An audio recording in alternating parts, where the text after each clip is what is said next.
Bonjour et bienvenue sur Spiclo. Aujourd'hui, je vous propose une nouvelle vidéo consacrée à la structure de votre prise de parole et au bon choix de vos arguments. Nous avons déjà vu ensemble différents outils pour mieux préparer la structure de votre prise de parole, mais qu'en est-il lorsque nous sommes à l'étape de choisir ces arguments? Dans cette vidéo, je vais vous proposer différentes typologies d'arguments qui vont vous permettre de répondre à différentes sensibilités de vos publics. Ce n'est pas une liste exhaustive, mais ce sont différents arguments qui vont vous permettre de varier votre propos et d'être plus convaincant. On commence avec le premier type d'argument, l'argument logique.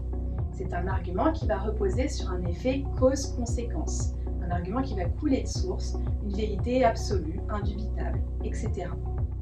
Par exemple, j'ai choisi de partir en vacances en dehors des périodes de vacances scolaires parce que les prix sont plus intéressants à ce moment-là. Deuxième typologie d'argument, l'argument d'expérience. Ce sont des faits, des récits, des témoignages, des anecdotes issus d'exemples concrets et vécus. Par exemple, lorsque j'occupais tel poste, j'ai observé que nous manquions d'effectifs pour traiter tel sujet.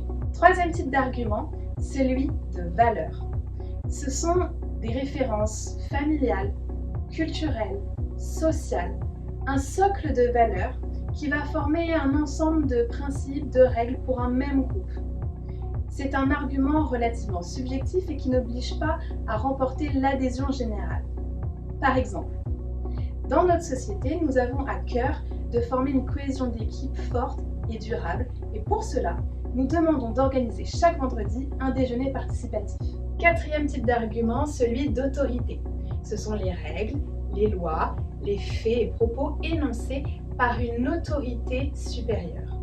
Cette autorité, ça peut être une seule personne, reconnue par son expertise par exemple, un groupe de personnes ou bien évidemment une institution. Cela va donc concerner toutes les lois promulguées ou bien une étude scientifique qui va nous démontrer que. Cinquième type d'argument, l'argument ad hominem. C'est un argument qui va se servir des valeurs et des propos de son interlocuteur. Il est donc choisi en fonction de lui et en fonction du contexte dans lequel on s'exprime. Par exemple, il dit avoir une conscience écologique, mais il se déplace régulièrement en avion pour de courts trajets. Voici 5 typologies d'arguments incontournables qui vont vous permettre de gagner en force de conviction, car vous allez pouvoir varier votre argumentaire et répondre à différentes sensibilités de votre public.